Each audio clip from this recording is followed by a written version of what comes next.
Não, mas é hoje garantidamente o dia em que é aquela coisa de praxe de programas barra qualquer pessoa que seja de esquerda que vais falar de Venezuela. Não, e pior, porque vais falar de Venezuela e seguido vais falar de Ucrânia. Yeah. Ou seja, tu não só és chavista, como és putinista simultaneamente. Sim. É um São kumbaya dois. muito engraçado. Mas é essa a situação em que nós estamos, é que inevitavelmente ia acontecer qualquer coisa, nós vamos ter de falar de Venezuela e pronto, para o grande prazer da direita. Aqui está. Porque eu nem sequer entendo a fixação na Venezuela. Porque há países de esquerda melhores para odiar do que a Venezuela. O ódio especificamente. potencial. Tipo, há tantos sítios que conseguem ser explorados. Porquê a Venezuela? Eu acho que é mesmo uma buzzword, quase. Não, a cena da vuvuzela, tipo, isso é uma Sim, coisa. é isso, é Cuba, são aquelas... Mas a cena é que Cuba é muito menos... Eu sinto que é muito menos utilizada como punchline do que é a Venezuela. Sim. E Cuba, sabe, Sim. está há muito mais tempo presente, é muito mais... Não sei. Porque isto é um fenómeno que é generalizado. Para dizer, não, são os portugueses porque há uma data de madeirenses na Venezuela. Não. É um fenómeno. É a Venezuela. E eu, genuinamente, posso estar a escapar alguma coisa, e há uma razão super óbvia, mas eu não entendo qual é a fixação que estas pessoas têm com a Venezuela. Vós tendes uma cabeça capaz de revolucionar uma pátria. Tendes uma cabeça à altura das outras cabeças. E é sobretudo por um esforço cerebral, por um esforço de consciencialização sobre as atividades laborais que vós podereis melhorar as condições de trabalho, a produtividade, a quantidade de trabalho. Não, mas nós vamos falar exatamente... vamos começar exatamente a falar da Venezuela, porque os Estados Unidos estão nos últimos meses a fazer um bloqueio territorial em nome de uma suposta guerra às drogas. Já morreram para cima de 80 pessoas em mar alto, em águas internacionais, sem qualquer espécie de sentença ou julgamento, só mortas a sangue frio. É realmente uma guerra às drogas. Eu já não preciso fazer advogado do diabo, mas é realmente uma guerra às drogas aquilo que nós estamos a falar. É assim, esta hostilidade toda americana contra a Venezuela é um bocadinho o que nós estávamos a falar aqui no início, mas a outros níveis, obviamente, não é uma coisa de agora, do regime de Maduro especificamente, ou uma coisa destes últimos meses ou destas últimas semanas, ou o que é que temos assistido também no período do Chávez. O problema era, lá está, a tentativa na mesma de tentar afirmar alguma soberania sobre recursos estratégicos, nomeadamente o petróleo da Venezuela, que nós sabemos que é claramente uma questão. Então este discurso da war against drugs ou tudo mais não é uma coisa que estamos a assistir pela primeira vez. Nos anos 70, com o Ronald Reagan e etc., isto também foi uma realidade. Portanto, eu acho que no fundo estamos mais uma vez a assistir a este discurso sobre a democracia e sobre narcoterrorismo e sobre drogas e sobre estados falhados e etc, etc, quando na verdade isto é mais uma vez uma linguagem legitimadora de uma política que está a ser aplicada contra outro Estado, cujo núcleo é o controle geopolítico daquela zona, porque há interesses lá, há recursos lá, o acesso privilegiado, lá está, a recursos energéticos, nomeadamente ao petróleo, que nós vimos que a administração Trump tem muito interesse em manter esta indústria dos combustíveis fósseis. E pronto, e depois há também a questão histórica de dissuadir qualquer projeto político que escapa àquilo que é a órbita dos Estados Unidos e à sua hegemonia. Portanto, eu acho que quando estamos a perguntar se isto é realmente uma guerra às drogas, eu acho que qualquer pessoa que saiba o que é que se passa e que olhe para o intervencionismo norte-americano nos últimos anos percebe que não passa assim de um discurso legitimador de uma maneira de conseguirem perseguir os seus interesses naquela região.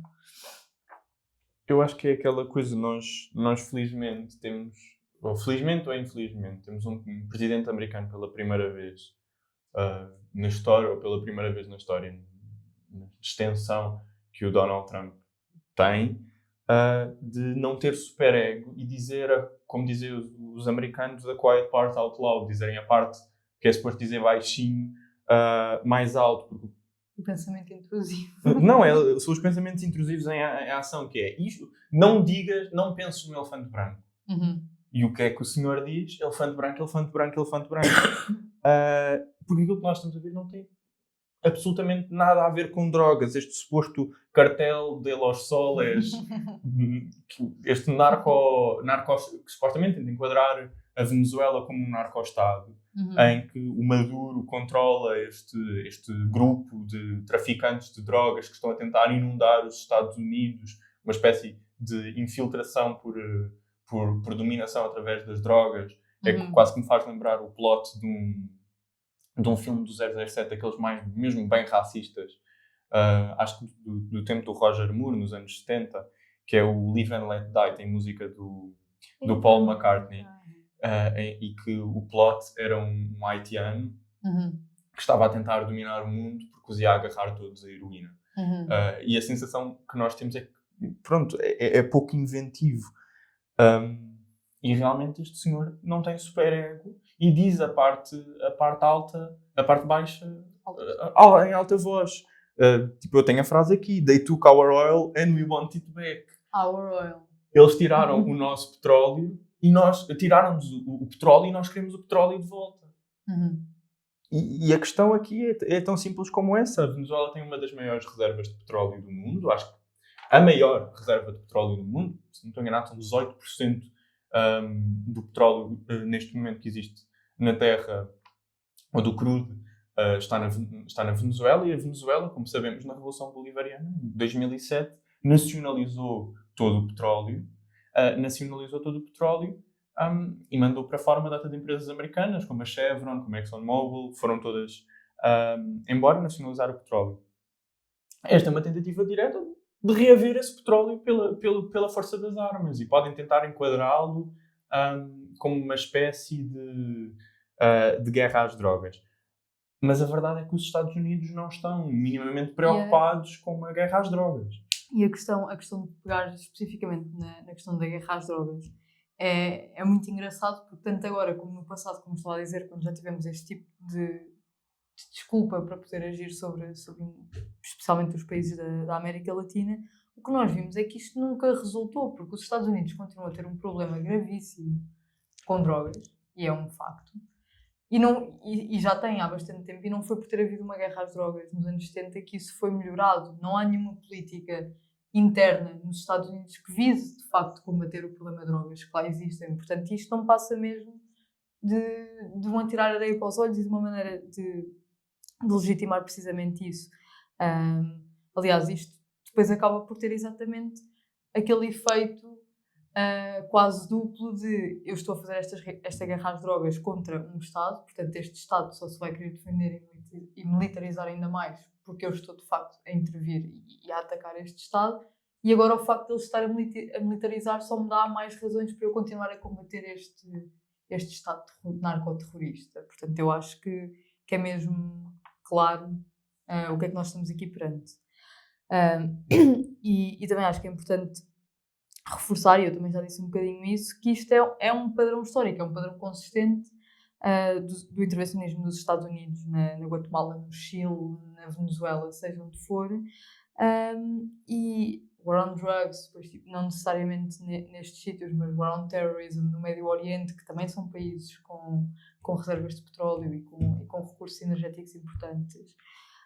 E eu acho que a questão é mesmo reforçar que aqui o fio condutor deste tipo de políticas nunca foi aquela ideia de exportar a democracia e tudo mais por aí, mas é sim a manutenção desta ordem internacional que é favorável e que querem que seja favorável ao capital norte-americano.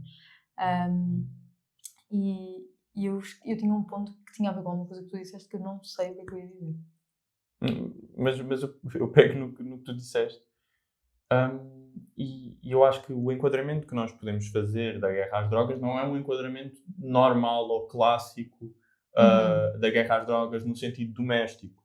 Eu acho que o que nós vemos no enquadramento da Venezuela enquanto narco-estado é uma tentativa do que o Noam Chomsky chamou de manufacturing consent. Acho que o Parenti tem um livro que é o Inventing Reality, que propõe exatamente o mesmo conceito, que é, ao enquadrar a Venezuela como um narco-estado completamente falhado, que está a invadir as ruas dos Estados Unidos com drogas, a destruir os seus filhos, a espalhar a discórdia, estão efetivamente a construir consentimento num povo para que uma intervenção militar possa ser feita. Também estão a fazê-lo junto do Congresso, ou seja, não é só convencer a população, mas também convencer o Congresso que se estão a agir em torno das drogas, então este tipo de operação não tem de passar pelo Congresso, pelo Congresso americano. E ainda há dias, a maioria republicana na Câmara dos Representantes, se não estou em erro, chumbou um projeto de lei que impediria uma intervenção militar na Venezuela. Ou seja, o que nós estamos a ver é uma movimentação para um conflito. Neste momento, se eu não estou em erro, 15 mil homens, 15 mil Marines estão nas Caraíbas. A maior esquadra da Marinha dos Estados Unidos está nas Caraíbas, com o porta-aviões mais desenvolvido, que acho que é o Gerald Ford. Isto claramente não é para combater uns barquinhos da guerra às drogas, ainda por cima, porque o que nós vimos e o que nós temos vindo a observar é que os posicionamentos militares que os americanos têm feito nas Caraíbas, e que, diga-se de passagem, são os posicionamentos em volume maiores de 30 anos, desde a invasão do Panamá em 89, que não há tantos barcos americanos na área. Este posicionamento tem sido feito fora das rotas primárias por onde o tráfico passa naquelas lanchas super rápidas. Ou seja, isto são posicionamentos estratégicos para fazer pressão à Venezuela. Neste momento o que nós estamos a assistir é uma fase de cerco. Ou seja, nenhum petroleiro sai da Venezuela.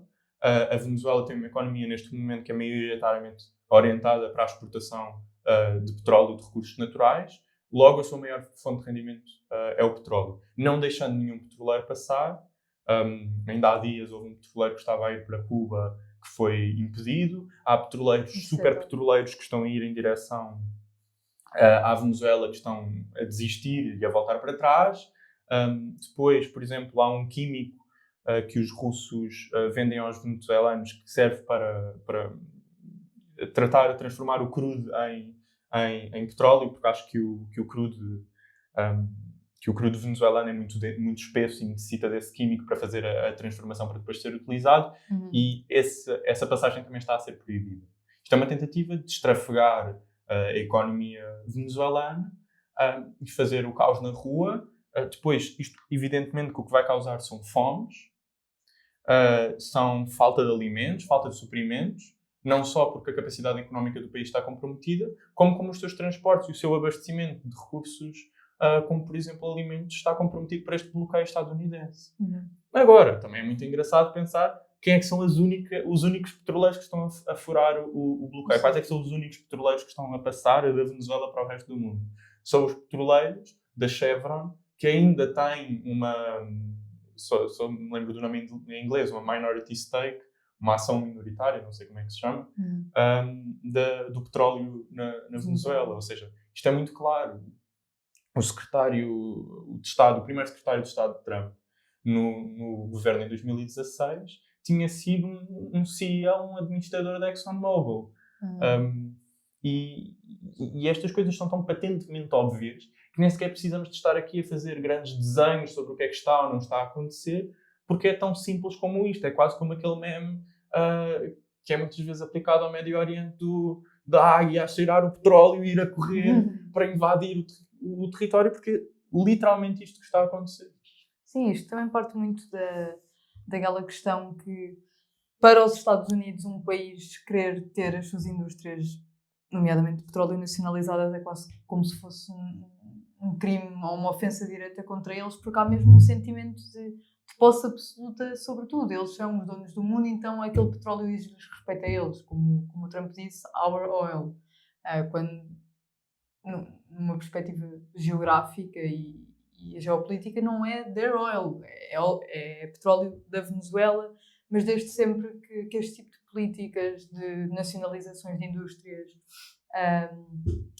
lá está, nomeadamente no âmbito do petróleo, têm sido muito demonizadas pelos Estados Unidos e são sempre apontadas como desreguladoras do mercado internacional e medidas proteccionistas que visam atacar os outros, quando genuinamente eu acho que acaba só por refletir a questão da autodeterminação de cada Estado e de fazer o que bem entende com os seus recursos.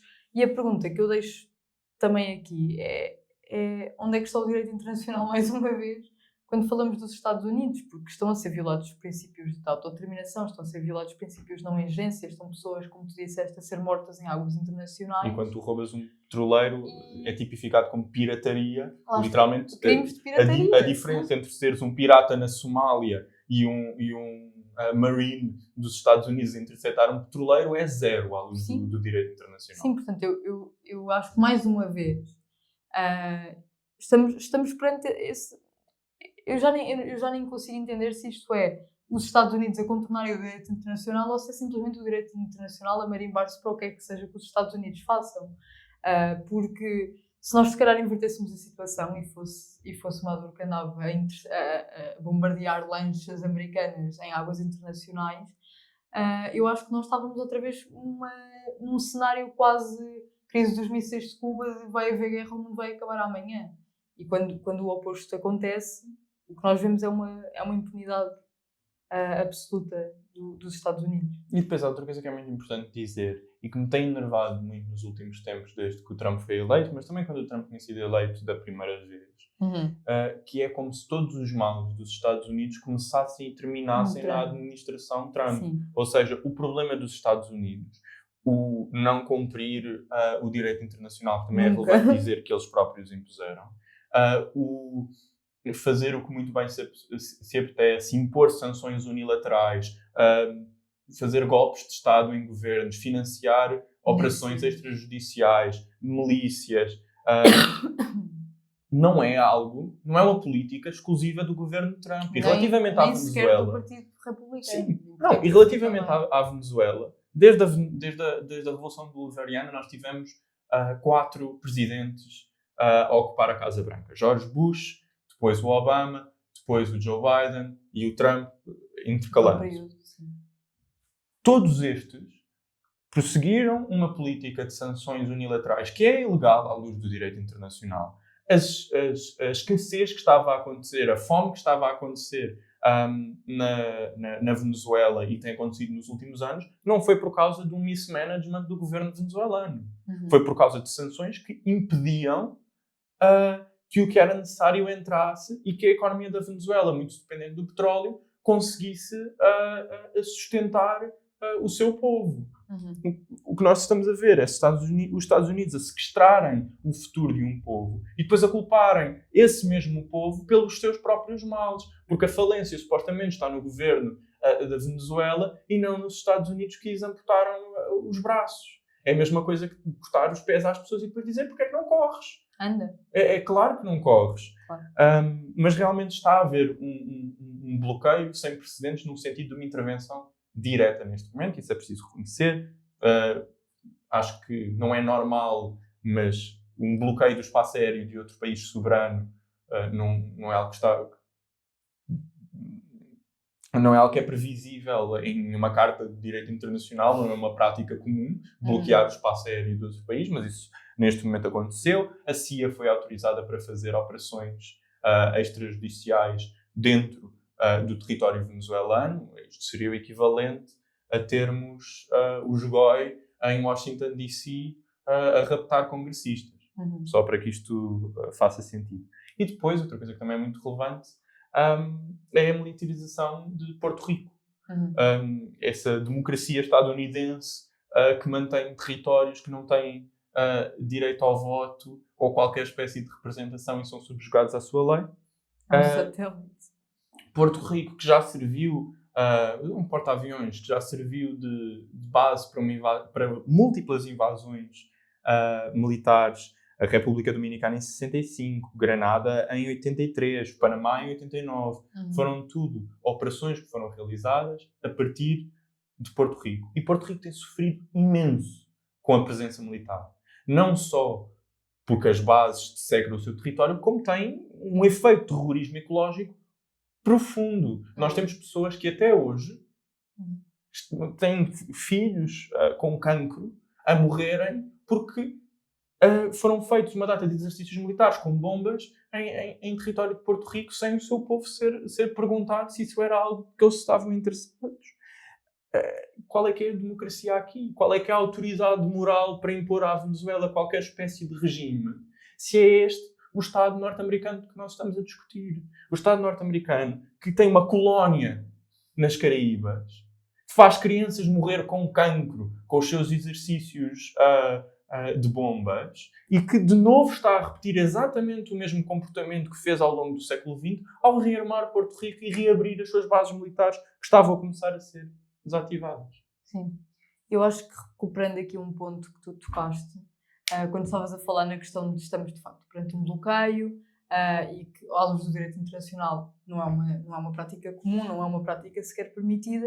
E o que eu acho que é interessante pensar é também recuperarmos aquele conceito do manufacturing consent, e é a maneira e a facilidade com a qual estas coisas passam completamente por cima da cabeça das pessoas, seja do povo norte-americano, seja mesmo por todo o lado. Eu acredito que em Portugal, aliás, eu não acredito, eu tenho a certeza que em Portugal há pessoas que veem legitimidade nestes atos e que não percebem que, de facto, isto não é uma coisa permitida, isto não é uma coisa legal, e isso é algo que sempre foi profundamente ignorado pelos Estados Unidos. Mas eu acho que é interessante pensar, como tu disseste, o que eles acabam por fazer é contornar precisamente o próprio sistema de direito internacional que eles próprios criaram, porque o sistema de direito internacional dominante é o sistema ocidental, que é muito baseado nos Estados Unidos. Portanto, há aqui quase uma dualidade de papéis em que, por um lado, eles são a gênese deste sistema, por outro lado, são eles que o contornam, e será que é por eles serem a gênese desse sistema que acham que têm essa legitimidade para o contornar, ou que passam a imagem que têm essa legitimidade para o contornar porque têm aquele papel de polícias do mundo? Então, qualquer ação que nós façamos é ok, é legítima porque este é o nosso sistema e nós temos de continuar a controlar isto. Eu não acho que isto faça qualquer sentido, e isto já não é uma questão de acho que, isto é uma questão de direito internacional escrita que tem a ver com as regras aplicam-se a todos, supostamente, nomeadamente àqueles que tenham assinado tratados das Nações Unidas e por aí fora. Portanto, eu acho que é mesmo curioso pensar neste efeito, no efeito de como é que há quase um esquecimento coletivo, ou uma amnésia coletiva, de que estamos de facto a falar de atos ilegais e não estamos só a comentar acontecimentos que aconteceram. Isto é uma questão muito mais grave do que como é pintada, por exemplo, nos meios de comunicação, e obviamente depois isto também vai ter influência na maneira como as pessoas pensam sobre o assunto. Eu acho que isto é muito interessante de pensar nesta Porque o problema lente. quando se impõem sanções unilaterais, porque supostamente o que está a acontecer é os Estados Unidos impõem sanções unilaterais, que são ilegais, e depois a justificação que eles fazem para os ataques que estão a acontecer no mar, nas Caraíbas, no Golfo do México, e que também é relevante dizer que até os próprios britânicos que se recusam a partilhar informação, intelligence, com os americanos, porque estavam medo de serem implicados em crimes de guerra, em assassinatos extrajudiciais, ou seja, quando essa autoridade moral, que é o governo britânico de Keir Starmer, se recusa, os mesmos que partilham essa mesma informação com Israel, que a utilizou para bombardear cidadãos do próprio Reino Unido, se recusam e dizem, não, nós não vamos partilhar a nossa informação com vocês porque nós sabemos que vocês estão a matar pessoas e temos medo de ser julgados por isso. Isso é grave. Mas o problema com estas sanções unilaterais e nessa lógica de tentar manufaturar um consentimento e de legalizar a coisa de alguma forma, é que eles dizem, mas nós estamos a atacá-los porque eles estão a violar as sanções. Mas a questão é que estas sanções foram impostas unilateralmente. Óbvio que o outro Estado vai tentar andar à volta dessas mesmas sanções. Claro que sim. A lei dos Estados Unidos não se aplica na Venezuela.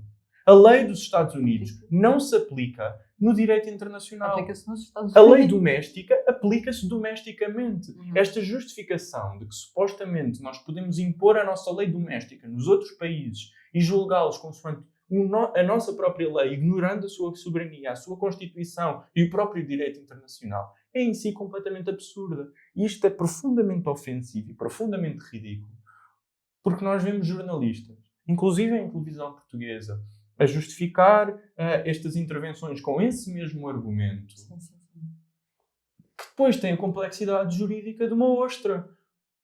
Porque este entendimento básico de que a lei doméstica não se aplica a outros países é algo que nós todos É um dado devemos adquirido. ter como adquirido, exatamente. Agora, muito relevante também falar do que anda a dizer a suposta líder da oposição, Maria Corina Machado, essa laureada com o Prémio Nobel da Paz no mesmo ano em que apoia um genocídio na Palestina. O que é que ela anda a dizer em relação a isto? E ela diz, não, os Estados Unidos devem sim intervir militarmente no meu país, devem roubar o nosso petróleo e nacionalizá-lo, e vendê-lo aos interesses de empresas americanas como a Chevron e como a ExxonMobil. E isto é muito engraçado na história, como os Estados Unidos escolhem os seus fantoches supostamente paladinos da liberdade. Porque se nós formos falar, por exemplo, eu gosto da Rússia porque é um exemplo excelente, da União Soviética. Quem é que são estes supostos paladinos da liberdade que os Estados Unidos retiraram do éter? Solzhenitsyn. Vão ler os escritos políticos do Solzhenitsyn. São profundamente fascistas. Spoiler. Profundamente fascistas. A própria mulher dele... Vão ver o que é que a mulher dele tem a dizer sobre o Solzhenitsyn. Convido-vos. Ou, por exemplo, agora com a Rússia. Que líder democrata é que os Estados Unidos e o Ocidente, esse conceito abstrato, vão apoiar na luta contra Putin? Navalny. Navalny, nacionalista de extrema-direita profunda, um xenófobo enorme, que em qualquer país não seria considerado um democrata. E é isto que nos mostra que estas pessoas não estão minimamente interessadas em democracia. Porque se fossem para combater pela democracia na Rússia, escolhiam um verdadeiro democrata. Se fosse para combater pela democracia na Venezuela, para começar, não subvertiam eleições.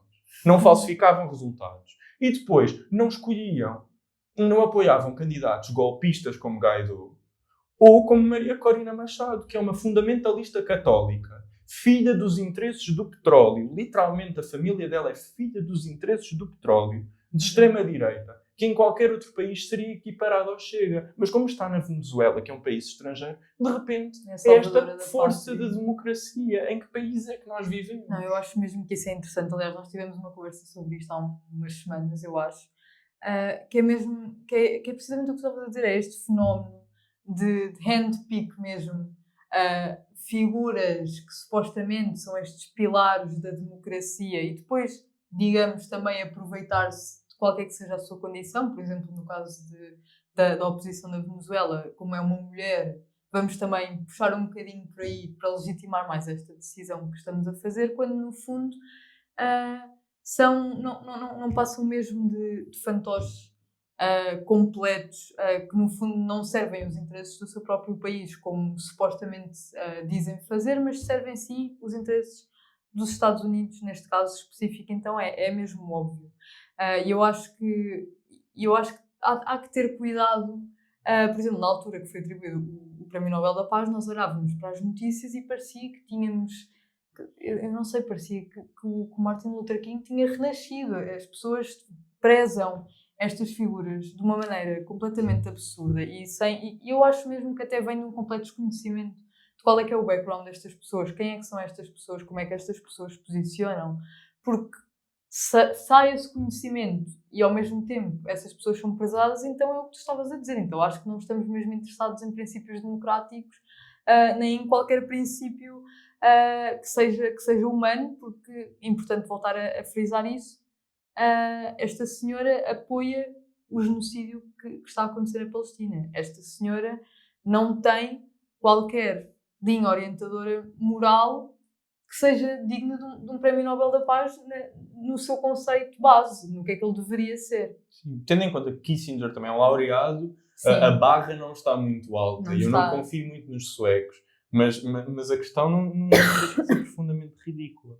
Agora, também acho que é relevante fazermos um enquadramento do que está a acontecer neste momento na Venezuela com o que está a acontecer no geral da América Latina, num panorama de intervencionismo musculado que tem acontecido nos últimos meses, ano, desde que Trump tomou o controle da Casa Branca. O primeiro exemplo que tenho para apontar é o da Argentina, em que literalmente os Estados Unidos apontaram uma arma à cabeça do povo argentino e disseram-lhes: este resgate de 20 mil milhões de dólares só vem se o partido de Milei tiver bons resultados nas eleições autárquicas. Isto aconteceu há uma coisa de meses.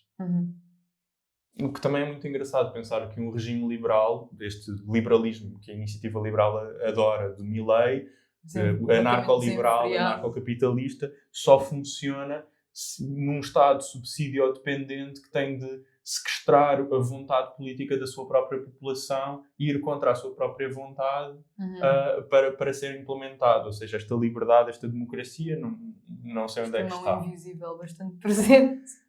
Nas Honduras, tiveram eleições recentemente. O que é que os Estados Unidos fizeram para impedir que um candidato de esquerda fosse eleito?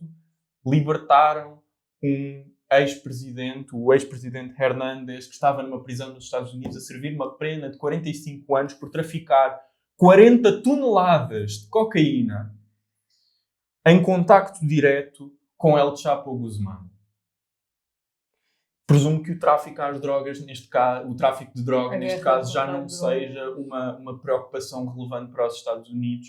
Que, se é para um país ter resultados democraticamente validados pelo seu povo, nesse caso, a guerra às drogas já não importa e nós podemos libertar o senhor das 40 toneladas de cocaína. Mas não são os únicos. Na Colômbia, o governo de Gustavo Petro, Trump já disse, e cito, é o próximo, por ser grande produtor de drogas. O país ser um grande produtor de drogas, e presumo que Gustavo Petro também tenha na marquise umas luzes violeta e umas plantinhas. O mesmo governo de Gustavo Petro que apreendeu no último mandato 2.000 toneladas de cocaína, a maior apreensão da história em qualquer momento. O equivalente a 32 mil milhões de dólares em valor de cocaína que não foi para as ruas americanas. Isto feito com a ajuda da própria inteligência americana. Ou seja, vamos relativizar aqui a questão da guerra às drogas. A mesma coisa se aplica ao sequestro que estão a fazer da vontade e da soberania política do México. Trump já veio dizer a Sheinbaum que se eles não libertassem 247 mil milhões de litros de água das suas bacias hidrográficas para alimentar os rios estadunidenses, eles iam impor mais 5% de sanções em cima das sanções que já são altíssimas que têm vindo a impor, destruindo ou contribuindo para a destruição da economia mexicana e da sua soberania. E é disto que nós falamos. É de uns Estados Unidos musculados, que agora decidiram redefinir a sua estratégia de segurança nacional, orientando-se em torno do continente americano. Eu acho que nós já vínhamos a realizar, e o que os Estados Unidos e a administração americana de Trump se apercebeu, é que o período da unipolaridade, do polícia do mundo, que está presente em todo o lado e garante uma suposta ordem liberal, acabou. Sim. Estamos a regressar à multipolaridade. E os Estados Unidos querem salvaguardar a sua zona de influência. E a sua zona de influência é o continente americano. Que, aliás, eles têm vindo a dizer que eu estava a ver, eu tinha anotado esta citação há alguns, não estou a encontrar, mas eles tinham até dito que estão a tentar passar a definição, costumam falar da América do Sul, da América Latina como o quintal dos Estados Unidos, mas até estão a tentar mudar a nomenclatura, já deixar de ser o quintal, mas fazer parte dos Estados Unidos, ou seja, a lei dos Estados Unidos, como tínhamos falado com a Venezuela, também se estender e também se aplicar. Esta é a revitalização da doutrina Monroe, 250 anos depois de ter sido imposta claramente, ou seja, nós estamos a perder no mundo, a nossa capacidade de projeção global está a ser reduzida e vamos voltar para uma coisa sem Europa, mas uma espécie de concerto da Europa do século XIX, uma era Metternich, em que cada grande potência tem a sua zona de influência. Exatamente. Agora, E só para terminar, é a última coisa que eu tenho a dizer em relação a isto. Estas projeções de força musculada são tudo menos uma demonstração de força de um Estado. São uma demonstração de fraqueza.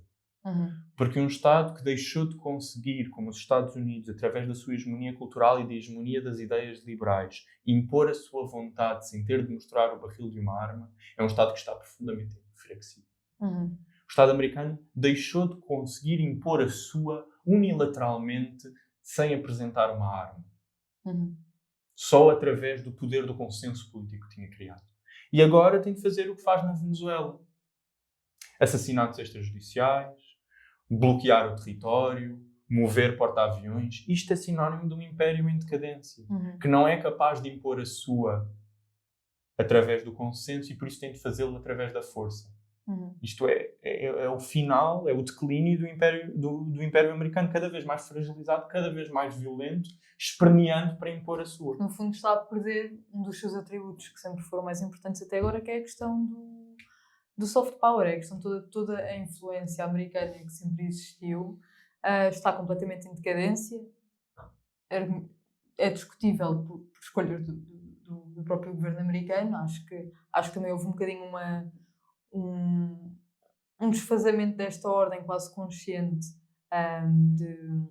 dos Estados Unidos. Não acho que tenha sido simplesmente um acontecimento do acaso. Acho que também há ações conscientes por trás disto, mas sim, é a perda completa daquilo que é o soft power americano, que sempre foi tão importante a moldar a maneira como todo mundo pensava, nomeadamente o Ocidente, e agora estão fetching for what can get, estão tipo a ir a tudo o que lhes resta para poderem ainda impor os seus objetivos, porque eu acho que tendo soft power ou não, os Estados Unidos vão sempre continuar a tentar fazer as suas projeções, seja para um âmbito muito mais regional ou para um âmbito global, mas sim, eu concordo plenamente com essa ideia de que isso é uma demonstração de força na prática, mas na teoria sim não, aliás, ao contrário, uma demonstração de força na teoria, mas na prática de um império em decadência. Eu acho que isso é bastante óbvio. E domesticamente isto aplica-se também. Um Estado que tem de levar a polícia para as ruas é um Estado que já não consegue impor a ordem. E o que nós estamos a observar é isso.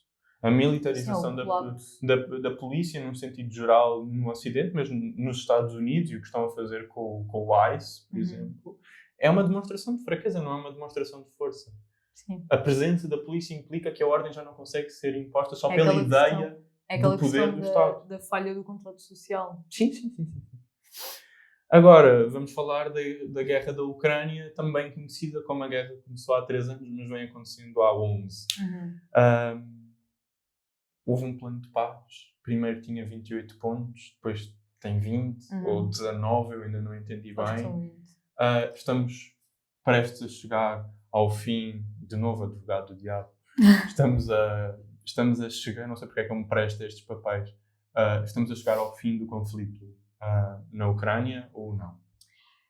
Eu acho que o surgimento, sejam de planos de paz, de cessar-fogos, por aí fora, tem sempre um efeito quase de amenizador instantâneo, mas acho que também não devemos já começar a lançar foguetes e a festejar o fim da guerra, porque também chega a ser um bocadinho ingênuo pensar que um plano de paz ou um cessar-fogo apaga por completo um conflito. Nós assistimos nos últimos dias à União Europeia a aprovar novos pacotes financeiros de enorme dimensão, diga-se, para a Ucrânia, que garante financiamento a médio prazo. No fundo, nós podemos dizer que isto é um apoio que não é necessariamente neutro, ou seja, o que está a acontecer é que está a haver uma trajetória que está a ser consolidada, ou seja, a guerra está-se a tornar quase financeiramente subsistente. Estamos a continuar, no fundo, a alimentá-la. E eu acho que o que isto pode fazer é reduzir incentivos políticos para negociações finais e para negociações efetivas. E outro ponto que eu também acho que é importante sublinhar sobre este tipo de apoios, seja da União Europeia, seja dos Estados Unidos à Ucrânia, é que isto não são sempre apoios de bom grado, completamente altruístas, para ajudar um Estado que está a ser atacado. Esta ajuda vem muitas vezes sobre por exemplo, em forma, por exemplo, de empréstimos, o que também vai fazer é que vai aprofundar a dependência futura da Ucrânia de instituições e de credores do Ocidente. E isto é também importante porque depois também já se anda a falar da questão toda de convenções sobre reparações e por aí fora, mas uma guerra não destrói só o território de um país. Também temos toda esta questão de todo o custo financeiro e humano que acontece depois vai ser sentido e vai haver uma dependência. Portanto, sobre o plano de paz especificamente, eu acho que é ingênuo estar já a avistar o horizonte. Não sei qual é que é a tua opinião, mas eu acho que tem que haver muito mais provas de esforço a este plano de paz do que simplesmente a existência dele. Eu não... Eu discordo que uma tentativa de plano de paz esteja a ser alcançada pela Europa, bem pelo contrário. Eu acho que o que é eu acho que é evidente, ou seja, eu não acho que os europeus querem a paz, eu acho que eles estão ativamente a torpedear a paz. É claro que a Ucrânia está a perder em toda a linha, como aliás já era claro desde 3 ou 4 meses depois do início eu não gosto de falar do início da guerra, porque isto é um conflito que é muito complexo, não começou, como eu tinha provocado no início, não começou em 2022, não começou em 2022, começou em 2014, é algo que é muito mais complexo, que se estende durante mais tempo, tem períodos de ativação, períodos de latência, períodos de exacerbação, de tensões, é genuinamente algo que é muito profundo, está ligado às revoluções coloridas que aconteceram na Ucrânia, de um profundo intervencionismo americano e russo na política ucraniana, no jogo dos seus oligarcas, é algo que é verdadeiramente complexo e que não pode ser resumido isto é uma guerra que tem 3 anos. Não é. Agora, relativamente a esses 3 anos, é claro, e já devia ser claro para todos, que a Ucrânia está a perder em toda a fronte. Está a perder equipamento, está a perder territórios, que é o mais evidente, está a perder as unidades bem treinadas, bem equipadas, unidades especiais que estão a ser perdidas. Está neste momento a ser atacada por um escândalo de corrupção enorme que está-me a faltar o nome, não é prosecutor, como é que se diz em português? O Ministério, vamos falar do Ministério Público. O Ministério Público ucraniano, os procuradores do Ministério Público ucraniano que estão a fazer esta investigação, estão a fazê-la deliberadamente enquanto uma sangria. Ou seja, estão a soltar informação aos poucos para ir descredibilizando cada vez mais o governo de Zelensky, que estupidamente se aproxima ainda mais das figuras que estão diretamente conectadas a esta corrupção, numa tentativa de as defender, envia-os para as delegações de paz para negociar. Ou seja, prende-se cada vez mais estas figuras, enquanto aos poucos é feita esta sangria por estes procuradores que estão claramente ligados à oposição ucraniana, a uma série de oligarcas. O próprio partido do Zelensky na Assembleia não está a gostar da sua centralização do poder e teve uma rebeldia há uns tempos, há uns meses, e, se não estou enganado, 110 deputados ucranianos do partido de Zelensky, juntados com a oposição, chamaram ministros ao Parlamento para prestar declarações sobre estes escândalos de corrupção. Zelensky, neste momento, é profundamente impopular entre o povo ucraniano, muito dificilmente ganharia uma eleição, que é uma das condições do plano de paz. Por outro lado, a Rússia, o seu keynesianismo militar está a funcionar bem, a economia russa está bem. Um dos seus benefícios acho que foi a desdolarização, ou seja, a forma como saíram das sanções fez com que desdolarizassem a sua economia, o que é muito benéfico porque a separa da dos Estados Unidos. Neste momento estão a conseguir armazenar mísseis, ou seja, não estão a usar toda a sua produção, têm uma produção muito superior à produção europeia e à produção estadunidense combinadas neste momento, ou seja, estão num pico. Se quisermos, aquela ideia, aquela charada que foi construída de que os russos estão a combater com vassouras esfregonas e a usar materiais esta parte já é verdade, já era mesmo dita, não é hipérbole. de que estava a usar componentes de máquinas de lavar e pneus de carros para fazerem as suas armas, já não parece que está a funcionar, e os utensílios de cozinha já não são um argumento válido para ser aplicado. E quem entendeu isto é a liderança militar estadunidense, que neste momento o que está a tentar fazer, como nós tínhamos falado há bocadinho, assumindo esta multipolaridade, assumindo que perdeu o conflito, é evitar um momento Saigão, é evitar uma derrota humilhante, como aconteceu no Vietnã, e tentar sair quando ainda tem alguma capacidade de negociar. Quem claramente não está a entender o paradigma, e este é o meu argumento central, são os europeus. E os europeus não são capazes de entender que nós estamos neste momento a entrar num mundo multipolar. Porque são os maiores lesados desse mesmo mundo multipolar. Porque enquanto os Estados Unidos eram os Estados Unidos continuam a ser uma superpotência, mesmo que não sejam a única superpotência, continuam a ser uma grande superpotência. Não são os maiores lesados. Quem são os maiores lesados são os europeus, que viveram sobre as lideranças europeias, que viveram sobre a alçada da proteção americana e a capacidade de projeção que estes tinham no mundo, fazendo os seus negócios pelo mundo nesta ordem imposta pelos Estados Unidos, e que agora está a sair.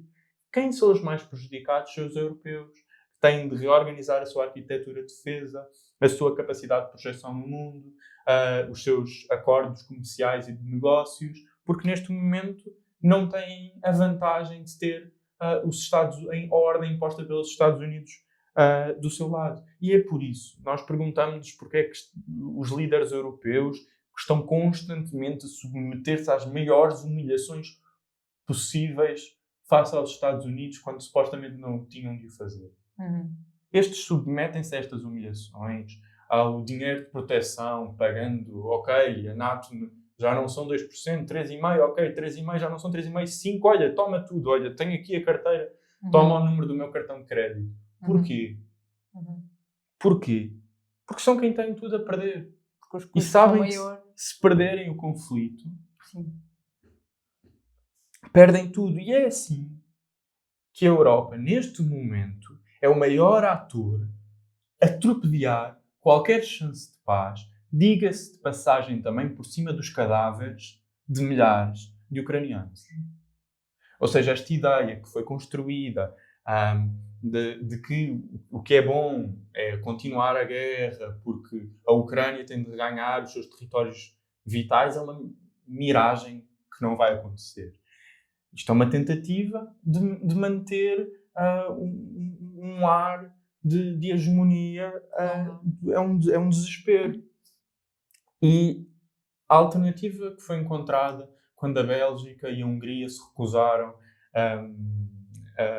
a usar o dinheiro congelado russo para incrementar os esforços na defesa da Ucrânia foi contrair uma dívida coletiva de 90 mil milhões. Não estou enganado, que a Hungria não vai pagar, a República Checa não vai pagar, a Eslováquia não vai pagar, nós vamos pagar. Isto não só está a torpedear um futuro de paz na Ucrânia, não só está a sequestrar a vontade do seu povo, como está a sequestrar a nossa vontade. Porque quem vai pagar estes 90 mil milhões que supostamente vão ser devolvidos quando a Rússia devolver à Ucrânia com reparações o dinheiro na guerra, e depois a Ucrânia devolve-nos o dinheiro, ou seja, é uma espécie de empréstimo que depois vai, não sei o quê, e volta, não é algo que vai acontecer porque a Ucrânia não vai ganhar a guerra. Ou seja, isto são 90 mil milhões que podiam estar a ser investidos em setores estratégicos, podiam fazer com que a Europa estivesse a disputar a fronteira tecnológica, estivesse a construir uma estratégia de projeção global para um mundo multipolar, que estão a ser utilizados num fundo, de uma cartola sem fundo, para nos aproximar cada vez mais do colapso. E o ainda mais grave que nós temos em relação a este tópico é que nenhum de nós está a ser referendado em relação a isto. Ninguém nos perguntou se nós queríamos abdicar dos nossos estados sociais, porque é isto que está subjacente quando estamos a impor estes gastos exorbitantes na defesa, com mais estes 90 mil milhões que agora também vão ser contraídos enquanto dívida coletiva, ninguém nos pergunta. Onde é que está a democracia aqui? Onde é que está a democracia? De um Estado que faz alterações profundas à forma como se entende e à forma como se organiza e não pergunta à sua própria população se isso deve ou não ser feito. E isto não é discutido. Porque qualquer pessoa que puser em causa esta ordem é putinista. E é a questão toda de, como tu estavas a dizer, não há um questionamento à população sobre isso, e seja nesses 90 mil milhões, seja no aumento do PIB de cada país da NATO para a defesa. São aumentos significativos, são aumentos que têm, sim, impacto na organização e no orçamento de cada Estado.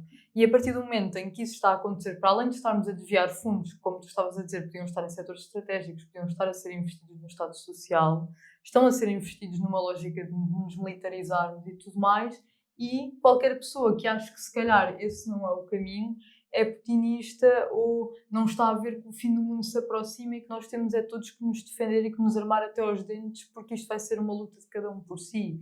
Eu acho que é completamente na linha de vamos baixar as calças aos Estados Unidos, vamos subir os nossos orçamentos, a percentagem dos nossos orçamentos para a defesa, porque é o que a NATO quer, vamos continuar a armar a Ucrânia e a investir nesta questão que, no fundo, devíamos estar a pensar em como é que isto se vai organizar quando o inevitável chegar e não a tentar alimentar ainda mais uma coisa que só faz com que se gaste mais dinheiro e com que morram mais pessoas. E eu também acho, e queria só também referir a questão de todos estes mecanismos internacionais de compensação e de responsabilização que agora se anda a falar de realizar. Acho que por mais na sua gênese e na ideia daquilo que é um mecanismo de compensação ou um mecanismo de responsabilização, por mais corretos que sejam, eu acho que também é importante pensar quem é que vão ser os atores que vão mediar estas questões. Acho que há muito perigo de enviesamento por aqui e acho que, mais uma vez, é um bocadinho uma espada de dois bicos, no sentido em que, obviamente, tem efeitos positivos e são mecanismos justos, mas, ao mesmo tempo, acho que é importante também, numa fase mais avançada, garantir que são feitos da maneira mais justa possível. A sensação que eu tenho, e a sensação que eu acho que qualquer pessoa que entenda a surrealidade deste conflito, ou de continuar este conflito, consegue entender, é que estamos a ficar surdos com os tambores da guerra. Estamos a ficar surdos com os tambores da guerra e estamos a hipotecar o nosso futuro enquanto consequência disso. E é relevante falar não só destes fatores que nós temos discutido, como também dos fatores domésticos. E uma coisa que nós temos de reconhecer, para além desta falência da capacidade de projeção global, de um retorno à multipolaridade, é que o próprio sistema político europeu está a entrar em colapso. O extremo centro, que governou a Europa desde... Eu não vou dizer no pós-45, mas que governou a Europa numa boa parte desse período, especialmente após uma imposição hegemónica do neoliberalismo, está a perder.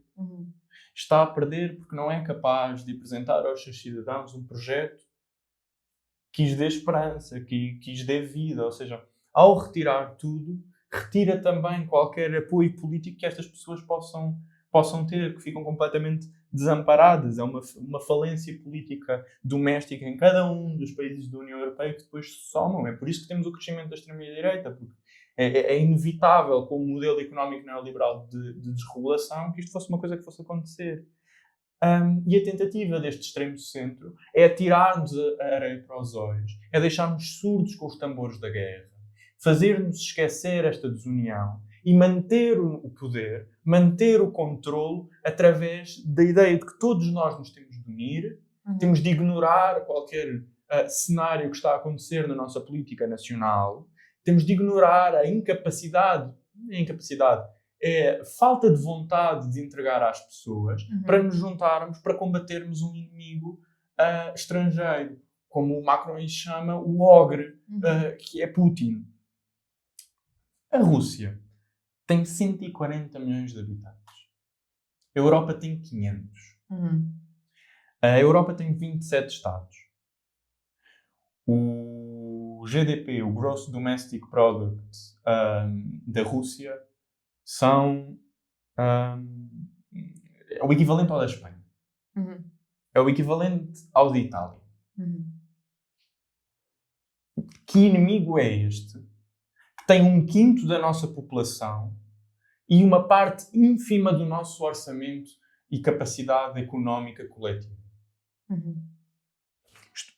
Isto é uma miragem. E ao distraírem-nos, permitem que iniciemos o nosso próprio colapso, porque depois isto é um ciclo vicioso.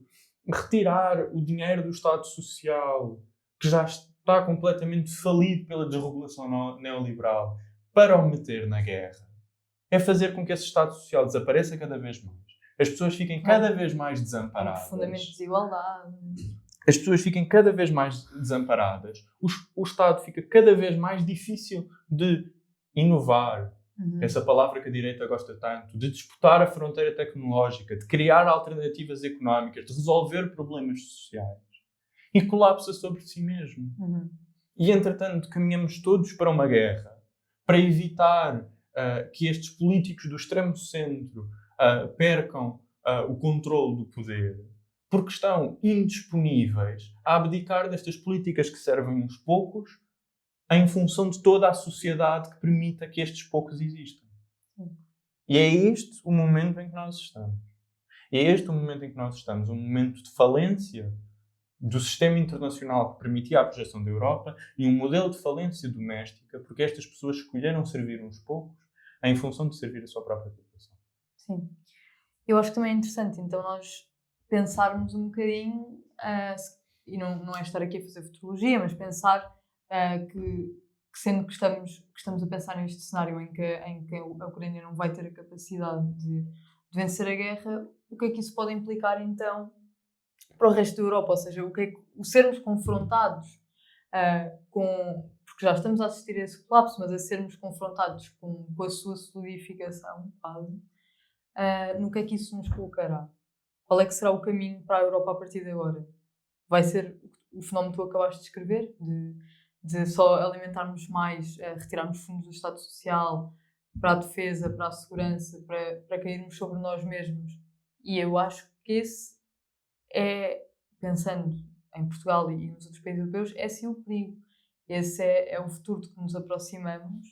E eu acho que nesse sentido é muito importante as pessoas perceberem o que é que estes assuntos realmente significam e o que é que eles implicam necessariamente e pararmos de estar a olhar para a situação como uma situação de branco e preto, de se te opões a isto, és isto, se concordas, és aquilo. Acho que também é importante pensarmos nas nossas implicações enquanto Estados também soberanos e enquanto sociedades com pessoas que têm que continuar as suas vidas daqui para a frente.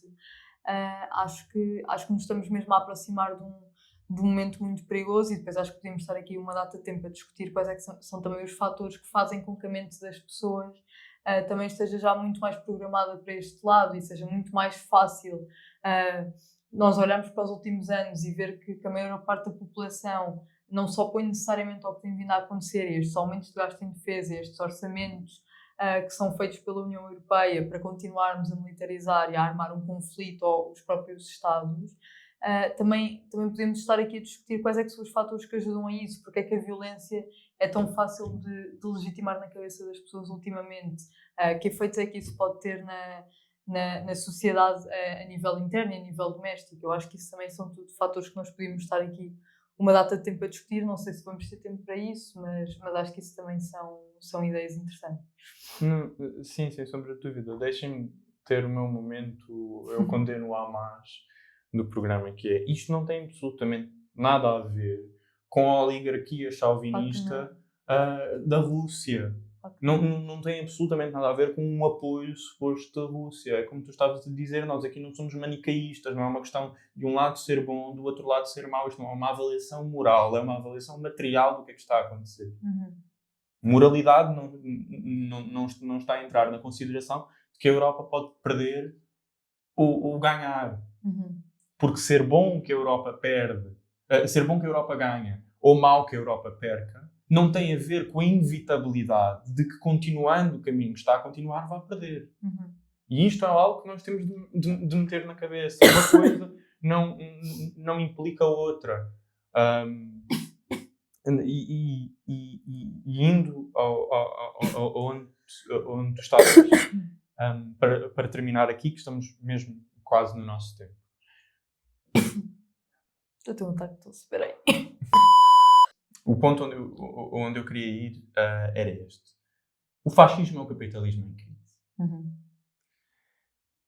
E nós estamos a chegar a um momento de crise. Como o Gramsci diria, o velho mundo morre, um novo mundo tem dificuldade em nascer, este é o tempo dos monstros. É este o momento em que nós estamos. Nós estamos nas encruzilhadas da história. A falência inevitável do modelo autofágico, que é o capitalismo, inevitavelmente, não vou estar aqui a discutir o porquê, porque, não temos tempo, 2, isso dava uma conversa interminável. Mas o capitalismo, ou o fascismo é o capitalismo em crise. E o que nós estamos a observar neste momento é uma crise do nosso momento. Porquê é que as democracias falham e os chegas da vida crescem, apoiados pelos grandes grupos económicos, apoiados pelas grandes famílias, como os Champalimau, como os Mel. Porquê? Porque nestes momentos de falência do modelo, ou conseguimos criar bodes expiatórios, nós, capitalistas, conseguimos criar bodes expiatórios, sendo eles externos ou internos, exato, sendo eles Putin ou o imigrante que entrega a comida. Ou criamos bodes expiatórios e afastamos as culpas de um sistema falhado para os outros e conseguimos mantê-lo através da força, voltamos ao ponto, a necessidade de imposição de força é a falência do modelo, mas a continuação do mesmo modelo de exploração económica. Ou há uma crise, ou as pessoas apercebem-se, revoltam-se, mobilizam-se e derrubam esse sistema podre que está para cair. Sim. E é este o momento em que nós estamos, e é por isso que é tão importante. E é por isso que é tão importante organizarmos, movimentarmos para movimentos políticos de mudança, estarmos presentes. Como diria aquela frase, eu acho que é do Paulo Raimundo, que eu acho que é muito engraçada, que é aquela do não falta a chamada. Não falta a chamada. É importante não faltarmos à chamada. É importante não faltarmos à chamada porque estamos nas encruzilhadas da história. Este momento é definidor, vai definir os nossos futuros e vai garantir se caímos no fascismo ou se construímos um mundo melhor para todos, sem as desigualdades deste sistema autofágico. E isso é definidor. Sim. E pronto, vamos para as nossas recomendações culturais. Qual é a tua recomendação cultural? Eu, quando estava a vir para aqui, aliás, estou ainda para ver isso no meu telemóvel. Normalmente eu tenho sujeito sempre a livros ou coisas assim, mas eu acho que toda a arte acaba por poder passar mensagens importantes e eu acho que a música não é exceção. Portanto, quando eu estava a vir aqui, eu vim a ouvir o álbum inteiro do Valete, do Serviço Público, que é um álbum de 2006, tem quase a nossa idade. E eu acho que faz um papel muito importante e depois isto, pronto, é toda uma reflexão que eu poderia estar aqui a fazer, mas faz um papel muito importante naquilo que é a música e os vários tipos de música, porque o hip-hop e etc. também são uma vertente da música que pelo menos em tempos foi muito orientada para a luta e para a intervenção, e acho que esse álbum retrata muito bem isso, portanto deixo essa sugestão. Há músicas que não são tanto nesta linha, mas há bastantes que são e eu gosto bastante, portanto é a sugestão que eu deixo esta semana. Pronto. Eu tenho aqui uma recomendação que é um livro do Pedro Levi Bismarck, que foi publicado este ano.